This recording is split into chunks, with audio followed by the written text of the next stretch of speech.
In our last episode, we rode the rails, struck the anvils, and sparked the wires of America's second industrial revolution. We met inventors, workers, magnates, and unionists, each playing a part in turning this country into a modern industrial giant. But machines alone don't build a nation, people do. And as American factories roared to life, they needed more hands to keep the wheels turning. So the call went out across the oceans and continents, and millions answered. They came in waves, some escaping hunger, some fleeing violence, others chasing a silver of hope they had only heard about in letters or read in newspapers. They boarded ships bound for ports like New York, Boston, and San Francisco, not knowing what exactly they would find, but knowing they couldn't stay where they were. Between 1880 and 1920, more than 20 million people immigrated to the United States. And they didn't just change their lives, they transformed the face of America. They filled up the cities, stacked into tenements, opened shops, labored in factories, built churches, and cooked unfamiliar food that would one day become familiar. But they were also met with fear, suspicion, and resentment. Becoming American was rarely smooth. It was a negotiation of language, customs, survival, and identity. In this episode, we will journey through the crowded docks of Ellis Island, the booming streets of New York and San Francisco, the tenement rooms of immigrant families, and the political firestorms their arrival ignited. We'll meet people who fought to reform the cities and others who fought to keep immigrants out. This is the story of new people in new land and the cities they built and rebuilt along the way. Welcome to the US History, Understanding This Country. If you have been enjoying this series, please support it by following the podcast, sharing it with someone curious, or dropping a quick rating or review. Every bit of love helps keep the stories coming. Imagine you are standing in a crowded village square in southern Italy, or on a wind-bitten hilltop in Ireland, or a dusty street in Odessa in what it is known as Ukraine now. It's the late 1800s, and the world around you is cracking apart. There is little food, land is scarce, maybe soldiers are coming. Maybe your synagogue was just attacked. Maybe your father has died in a mine.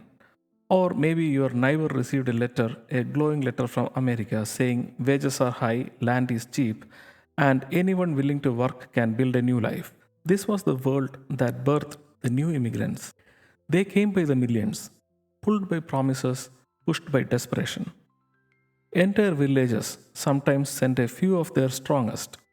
Others came alone, young and uncertain, carrying not much more than a name stitched into their coat. For many, the push factors are overwhelming. In Eastern Europe, Jews faced rising anti Semitism, pogroms, and brutal Tsarist laws that restricted where they could live, what they could study, and what jobs they could do. In Italy and Greece, poverty gripped the countryside. Land was divided again and again among sons until there was barely a scrap to plant a seed. In China, civil unrest and famine pushed people from their homes, while the lure of railroad work pulled them across the Pacific. But the pull was magnetic. In America, there were stories of endless opportunities, of factories that always needed hands, of cities that never slept, of land in the West just waiting to be claimed. Railroads advertised in Polish and Slovak. Shipping agents passed out leaflets promising gold on the streets. Many came believing America was a kind of open air bank vault, that if you worked hard, you will be rich in no time. The truth, of course, was far more complicated. But the dream, the idea of America was often enough to make them leave everything behind. And so they did, crossing oceans on crowded steerage decks, packed below sea level in damp, smelly spaces. The journey could take 2 weeks or more, with little food, sickness spreading quickly, and no fresh air. But every morning they climbed to the deck, straining their eyes for the first sign of land. For many of them, that sign would be a woman made of copper holding a torch. Before the Civil War, most immigrants to the United States came from Northern and Western Europe, places like Ireland, Germany, and England. They spoke forms of English or German, often shared Protestant values with native born Americans, and while they weren't always welcomed with open arms, over time they blended into the social fabric. But starting in 1880s, a new wave of immigrants began arriving, this time from southern and eastern Europe and Asia. And this new wave looked different, sounded different, prayed differently, and challenged America's sense of itself in deeply unsettling ways. The new immigrants were Italians fleeing poverty and political unrest in the rural south of their country. They were Poles and Ukrainians seeking better work and escape from the landless peasantry. They were Jews from the Russian Empire, escaping pogroms, violence, and the crushing weight of anti Semitic laws. Greeks, Hungarians, Slavs, and others joined the tide. On the west coast, Chinese immigrants who had been working on railroads for decades now faced mounting hostility and exclusion. They brought with them languages that few Americans could understand: Yiddish, Italian, Greek, Cantonese, Polish. Their clothes, food, music, and festivals stood out. Many were Catholic, Eastern Orthodox, or Jewish in a country that still eagerly saw Protestant Christianity as the default. And that made many Americans uncomfortable. To some, these newcomers looked like the future, young, energetic, willing to work hard. But to others, especially those in the press and in politics, they looked like a threat, a flood of undesirables accused of bringing crime, disease, and radical ideas like socialism or anarchism. The backlash was swift and sometimes violent. Newspapers warned of an alien tide. Politicians demanded literacy tests and quotas. Labor unions feared wage competition. And in barbershops and saloons, anxious conversations whispered about whether America was changing too fast and into what. But here's the thing: for all their differences, these new immigrants believed in America. Maybe not in the speeches of its leaders, but in the promises of its streets. And they believed their children, if not them, would belong. The story of these new immigrants is not just about where they came from, it's about what they carried: their memories, their fears, their hopes, and above all, their desire to make it in a place they had never seen but already called theirs. And where did this journey begin for most of them? At a tiny island in New York Harbor, Ellis Island. For millions of immigrants, Ellis Island was the first footprint on American soil, a patch of land in New York Harbor that came to symbolize both the promise and the pressure of starting over. After weeks in cramped, unsanitary ships, steerage passengers, the poorest class on board, were finally allowed above the deck to glimpse their destination. And there it was, the towering figure of Lady Liberty holding her torch high. Many cried, some prayed, others just stared in silence, realizing they were no longer dreaming. They had arrived. But the real test began next. From the docks, ferry boats carried passengers to Ellis Island, where they joined long lines in echoing halls. The most iconic of these was the registry room, often called as the Great Hall. It was a place of hope, but also of intense anxiety. People clutched their documents, held their children close, and waited to be called forward, sometimes for hours. These were inspections, not just for papers, but of bodies. Medical officers looked for signs of diseases, mental illness, or physical disabilities. A chalk mark on your coat could mean more testing. A serious condition might mean quarantine or even deportation. For many, that was the nightmare: to come so far only to be sent back. On a side note, things have not changed much. Instead of the Great Hall, people stand in immigration queues in JFK or Newark Liberty Airport. That's it. Then came the interviews. What is your name? Who paid for your passage? Do you have a job waiting? How much money do you have?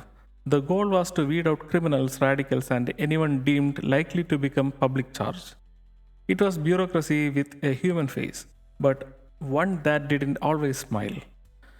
It's often said that names were changed here, though in truth, most changes happened later at the hands of the employers or school clerks.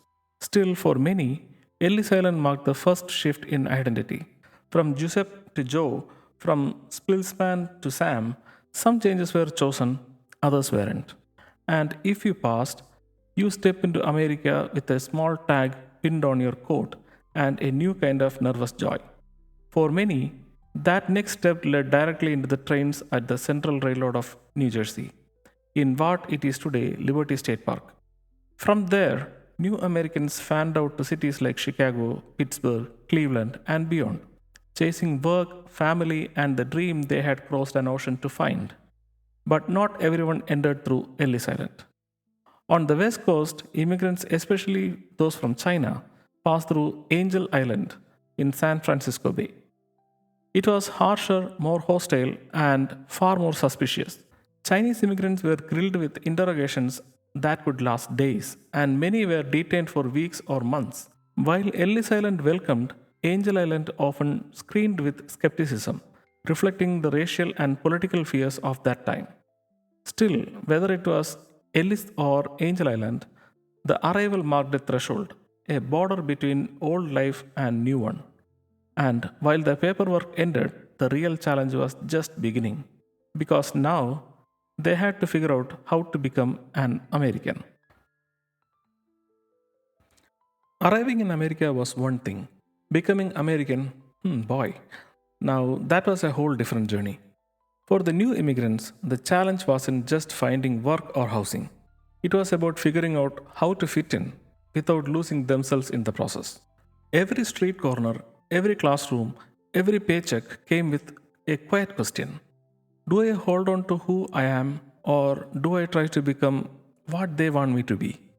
This tension played out in homes and schools, in factory break rooms and church basements. The constant pull between assimilation and cultural retention. To many native born Americans, especially middle class reformers, assimilation seemed like a solution. They launched Americanization programs meant to teach immigrants how to become proper citizens. Schools were the front line of this effort. Children were taught English quickly, often discouraged from speaking their native languages. They learned American history, saluted the flag, and were molded into a new national identity, sometimes by force, sometimes by inspiration. Meanwhile, in cities like Chicago, Boston, and New York, reformers like Jane Addams established settlement houses. These were community centers, part social service, part classroom, that offered cooking lessons, job training, English classes, and childcare.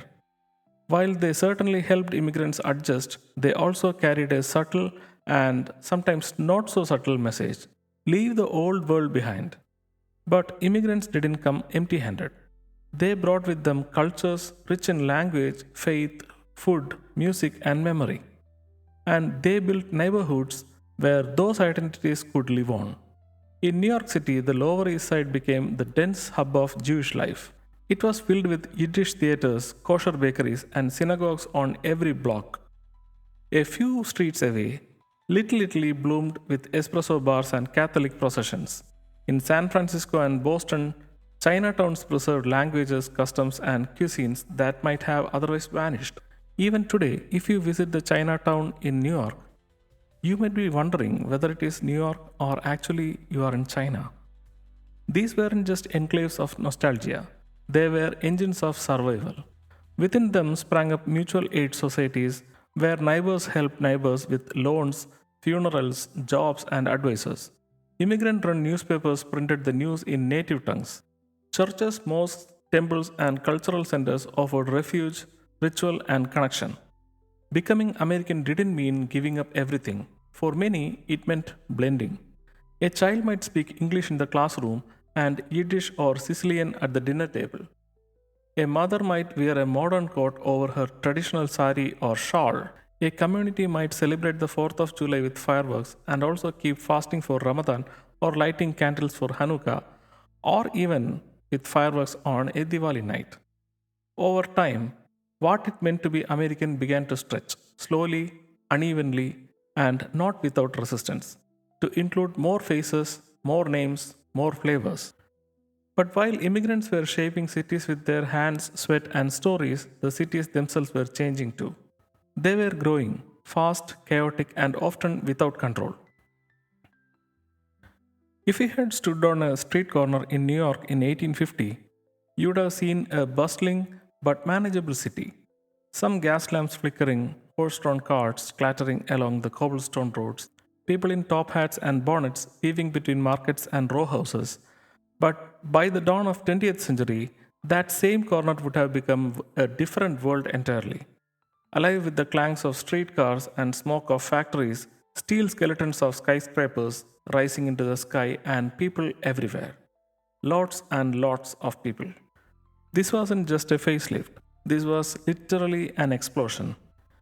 In just a few decades, America transformed from a largely rural and agricultural society into a nation of booming cities. Families that once measured their lives by crop seasons were now ruled by factory whistles and time clocks. Between 1860 and 1920, the urban population multiplied.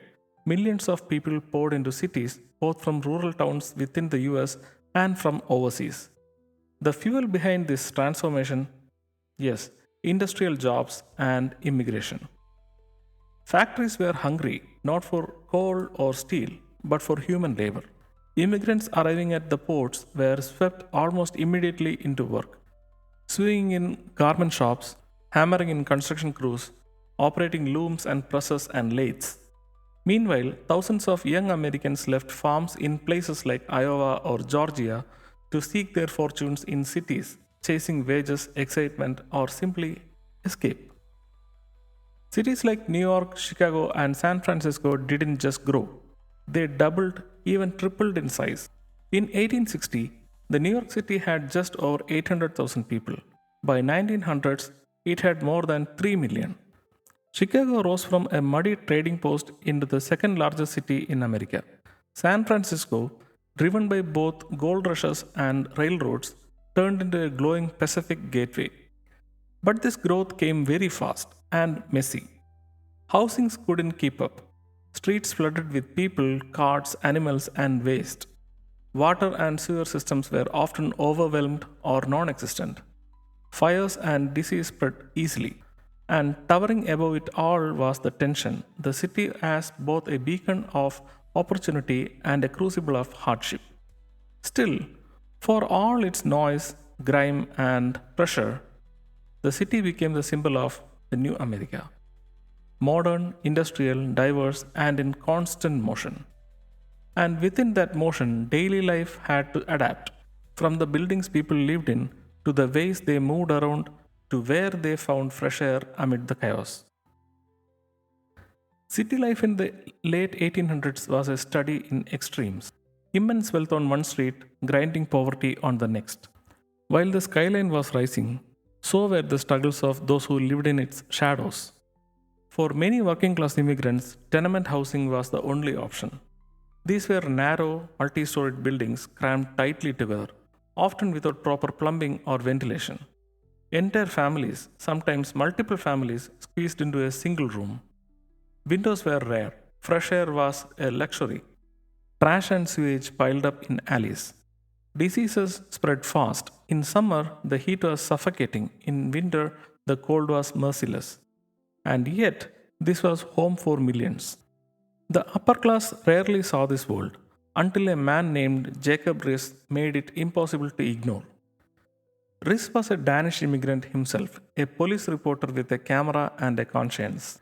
In 1890, he published a groundbreaking book titled How the Other Half Lives. With stark photographs and vivid writing, he exposed the filth, the danger, and the dignity of life in the slums. His images, children sleeping in alleys, overcrowded bedrooms, broken staircases, shocked the comfortable. It was photojournalism as activism, and it helped spark a wave of housing reforms. But even in this hardship, the city was evolving. One invention that changed everything was the elevator. Until then, climbing more than a few flights of stairs was unthinkable, which is why the wealthy had once lived on lower floors. But with Elisha Otis's safety elevator and the use of steel frame construction, buildings could now stretch upwards.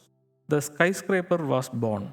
The skyline of the New York and Chicago began to stab into the clouds, not just a marvel of engineering, but a symbol of ambition. Meanwhile, cities were spreading outward too. In San Francisco, with its steep hills and coastal winds, engineers introduced cable cars in 1870s. Gripped by underground cables powered by steam engines, these streetcars allowed people to live farther from where they worked, an early push toward what we now call commuting. It was a blend of technology and terrain, solving a local problem with innovations that could echo across the cities. And then, amid all the smoke and steam and steel, there were oases. In New York City, visionaries like Frederick Law Olmsted believed that city needs more than bricks. They needed breathing spaces. And so came Central Park, a vast green expanse in the heart of Manhattan. It wasn't just pretty, it was radical, designed not for the richest but for everyone. A place where a poor immigrant laborer and a Fifth Avenue heiress might, in theory, both walk the same paths. Central Park became a model for urban planning across the country, a reminder that even as cities surged ahead with industry and invention, they still had to care for the human soul. While cities pulsed with energy and diversity, not everyone welcomed the changes that came with immigration. As America's urban centers swelled with new languages, new religions, and new faces, a storm of suspicion began to rise. A fear that every idea of America was under threat. This fear wasn't new. Even in early 1800s, Irish and German immigrants had to face discriminations. But with the arrival of new immigrants from Eastern and Southern Europe, and especially the Chinese on West Coast, that fear turned into organized resistance. This was the age of nativism. At its core, nativism was the belief that America should be preserved for native born, white Protestant Americans. Nativists believed that immigrants, especially those who were Catholic, Jewish, non English speaking, or non white, would undermine American values, lower wages, and bring crime, disease, and radical politics. Some of this was economic anxiety. Working class Americans feared competition in the job market. But much of it was cultural and racial, a belief that certain groups were simply incapable of becoming true Americans. This sentiment exploded into policy in 1882 with the passing of the Chinese Exclusion Act. It was the first major federal law to restrict immigration based on race or nationality. Chinese laborers had been instrumental in building the transcontinental railroad. Yet now they were scapegoated as job stealers and cultural outsiders. The law banned Chinese immigration for 10 years and was renewed and tightened over the decades, staying in effect in various forms until 1943. Chinese communities already facing violence and discrimination found themselves cut off from family, surveilled by authorities, and isolated by law. It was a clear message: not all are welcome. Meanwhile, on the East Coast and Midwest, groups like American Protective Association formed to fight what they called Catholic menace. They spread conspiracy theories that the Pope was trying to control American politics. They pushed for English only laws, literacy tests, and immigration quotas designed to limit Southern and Eastern Europeans. They even tried to keep Catholic teachers out of public schools. This backlash shaped more than immigration law. It hardened the national identity. It drew new lines around who counted as American and who didn't. It stirred up debate that still echo today. What does it mean to be an American? Is it about birthplace, language, belief, or loyalty? What is it? And in the face of all this hostility, immigrants did not vanish. They endured. They organized, they fought back with newspapers, community centers, labor unions, and eventually political power. But the tension between newcomers and the native born would remain. And as the cities struggled to keep up their swelling population, a new movement began. One that sought not to shut the doors, but to reform the cities themselves. By the turn of 20th century, America's cities had become engines of growth. but they were also dangerously overheated. Streets teemed with uncollected garbages, tenements overflowed with families living in airless rooms, diseases, fire, and crime found easy shelter in the shadows of the smokestacks and crowded alleyways. And for a while, the attitude from city leaders was simple: that's just the cost of progress. But not everyone agreed. Out of the noise and grim rose a new class of Americans, not industrialists or inventors, but reformers. People who believed cities could be made better, not just bigger. They were part of a broader movement we now call progressive era. Progressive reformers weren't perfect, and sometimes their work carried condescending or even racist undertones. But many of them were deeply committed to fixing the problems that the Gilded Age had ignored. They pushed for housing codes to stop landlords from stuffing people into fire traps. They fought for clean water, modern sewer system, and public health campaigns to battle the diseases like cholera and typhoid. One of the most famous reformers of this era was Jane Addams, who found Hull House in Chicago in 1889. Hull House wasn't just a shelter or school, it was a community center for immigrants. Women could learn English, find job training, get help with childcare, and even take art and music classes. Adams and her colleagues believed that to uplift society, you had to start in the neighborhood, on the street level, one family at a time. This era also saw the birth of the public health movement. Reformers documented living conditions, collected statistics, and used this data to convince city governments to act. Medical inspections in school became common. So did vaccination campaigns. Public baths were built in neighborhoods that lacked plumbing. City planning slowly began to consider not just profit but human well being. At the same time, reformers began challenging the corrupt political machines that had long dominated the city governments.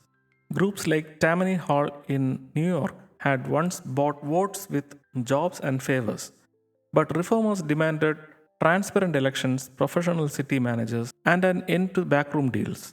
In short, they wanted cities that were not just livable, but just.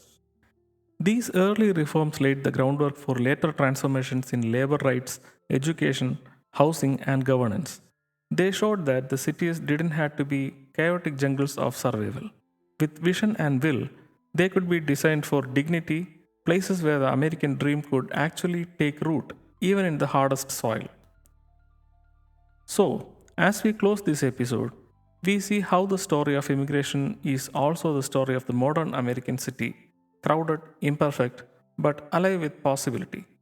Next time, we explore the growing power of the people, especially women and reformers began to shake the halls of power in Washington, setting the stage for the next big wave of change, the progressive era. From the dockside chaos of Ellis Island to the steel skeleton of America's first skyscrapers, we have journeyed through an era of incredible transformation. Immigrants came with nothing but dreams and built neighborhoods, cultures, and future out of dust and determination. If you enjoyed today's episode, please consider following, rating, or sharing this podcast with someone who would love to learn along with us. Your support keeps this story going one episode at a time. Until next time, stay curious and keep asking how the past still echoes in our present.